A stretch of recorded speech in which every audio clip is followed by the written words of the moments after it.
Bismillahirrahmanirrahim. Assalamualaikum warahmatullahi wabarakatuh. Perkenalkan, nama saya Alfaris Yahandi dengan nomor BP 22 12 001 dari jurusan Teknik Kimia Bahan Nabati dengan mata kuliah Dasar-Dasar Industri 4.0 dengan dosen pengampu Ibu Suci Oktri Viarani MMT.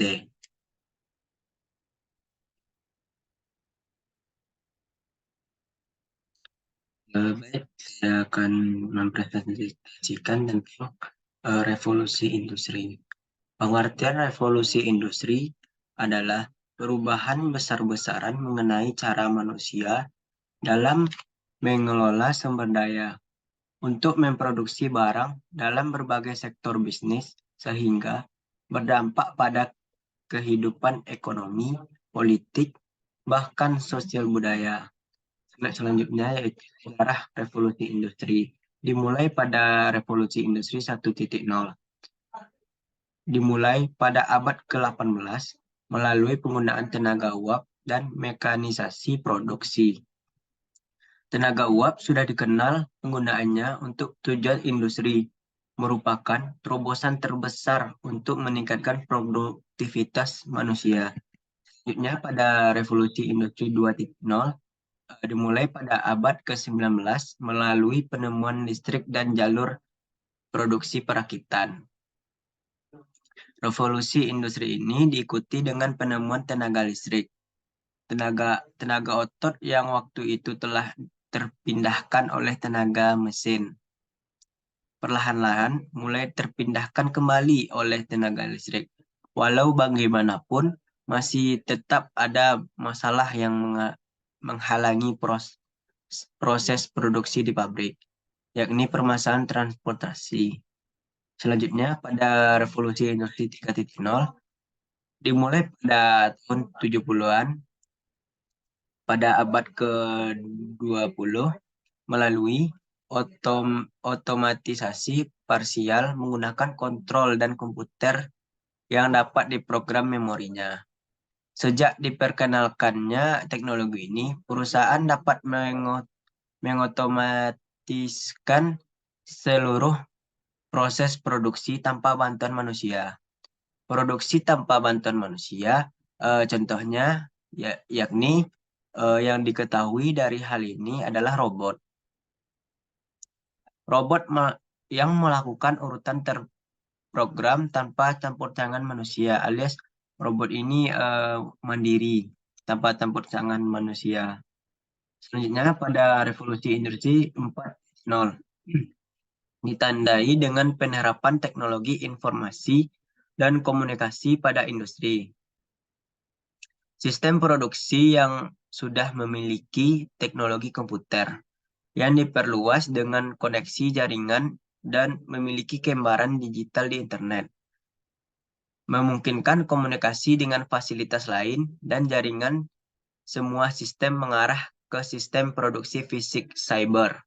Karena itu, muncullah istilah pabrik pintar, di mana sistem produksi, komponen, dan orang yang berkomunikasi melalui jaringan dan produksi hampir otonom. Alias pada revolusi industri 4.0 ini, semua tenaga atau robot atau yang ada di pabrik itu telah terkoneksi dengan jaringan, alias sudah menerapkan pabrik pintar.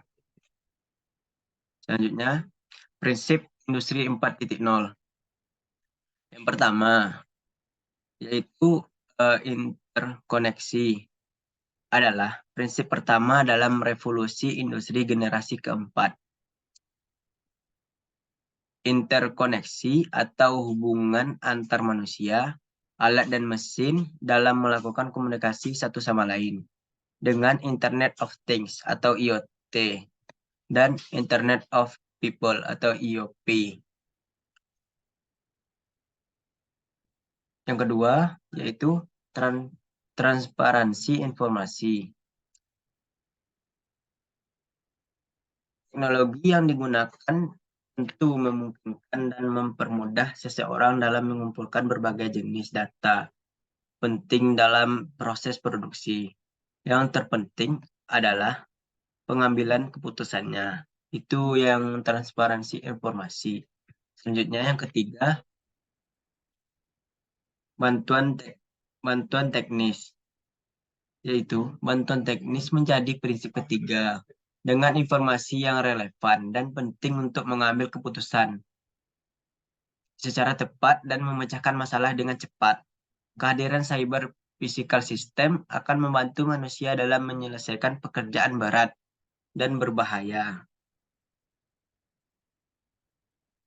Dan selanjutnya yaitu cyber security, termasuk ke dalam revolusi industri 4.0 dalam pendidikan, bahwa cyber physical system nantinya dapat memutuskan sendiri secara otomatis dalam melakukan tugas sesuai dengan fungsi yang benar tanpa membutuhkan campur tangan pihak eksternal ataupun pihak lainnya.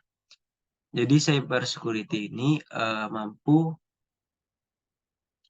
mengatur atau mengamankan data dan tanpa campur tangan dari pihak lain, alias cyber security ini mandiri, otomatis gitu. Dan selanjutnya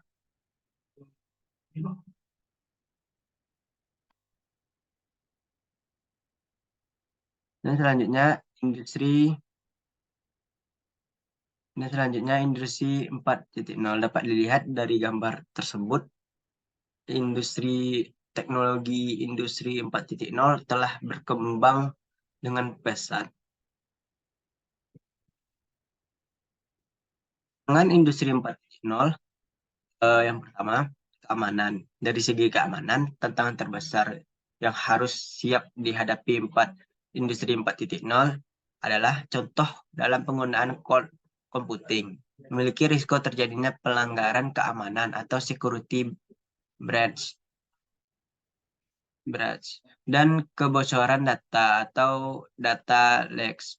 Security breach dan data leaks bisa menyebabkan kerugian, bahkan merusak reputasi perusahaan tersebut. Yang kedua, tenaga kerja. Adopsi industri 4.0 dapat menyebabkan banyaknya tenaga kerja manusia yang tergantikan oleh mesin. Hal ini dapat memicu meningkatnya pengangguran. Maka dari itu, diperlukan pendidikan yang dapat menopang generasi selanjutnya untuk memenuhi skill yang dibutuhkan di industri 4.0. Dapat dilihat pada slide ini, Indi 4.0 atau industri 4.0 memiliki kriteria penilaiannya. Dapat dilihat di sini ada level-levelnya. Yang level 0 belum siap, level 1 kesiapan awal, level 2 kesiapan sedang, level 3 kesiapan matang, level 4 sudah menerapkan. Selanjutnya, penerapan industri 4.0. Contoh penerapan industri yang paling terasa saat ini adalah digitalisasi dalam berbagai bidang, seperti transportasi publik, layanan kesehatan, pendidikan, bahkan hingga pertanian. Semua hal ini sekarang sudah bisa diakses melalui gadget atau HP dari mana saja dan kapan saja. Penerapan industri 4.0 di Indonesia. Yang pertama, industri makanan dan minuman. Penerapan industri 4.0 pada industri makanan dan minuman dapat meningkatkan efisiensi produksi dan kualitas produk. Contohnya, penggunaan teknologi AI dan IoT pada proses produksi dapat memantau kualitas bahan baku dan mengoptimalkan penggunaan energi. Yang kedua, industri tekstil. Penerapan industri 4.0 pada industri tekstil dapat meningkatkan efisien produk dan kualitas produk. Contohnya, penggunaan teknologi IoT pada mesin-mesin produksi dapat memantau kinerja mesin dan mengoptimalkan penggunaan energi. Yang ketiga, pada industri kimia. Penerapan pada industri kimia dapat meningkatkan efisien produk dan kualitas produk.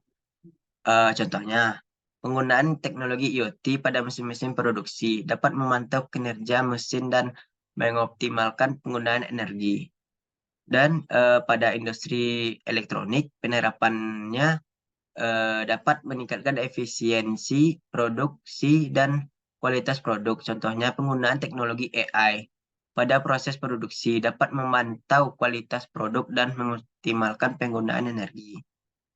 Jadi kesimpulan yang saya dapat, penerapan industri 4.0 di Indonesia dapat meningkatkan efisiensi dan mengoptimalkan sistem produksi, sehingga dapat meningkatkan produktivitas perusahaan. Namun, ada beberapa tantangan bagi perusahaan tersebut, seperti keamanan cyber dan kebutuhan akan sumber daya manusia yang memiliki keterampilan dan pengetahuan teknologi yang memadai. Oleh karena itu, kolaborasi antar perusahaan, pemerintah, dan masyarakat sangat penting dalam mengembangkan industri 4.0 yang berkelanjutan dan memberikan manfaat bagi semua pihak. Sekian presentasi dari saya. Apabila ada kata salah dan kurang, mohon dimaafkan. Wabillahi taufiq wa hidayah. Assalamualaikum warahmatullahi wabarakatuh.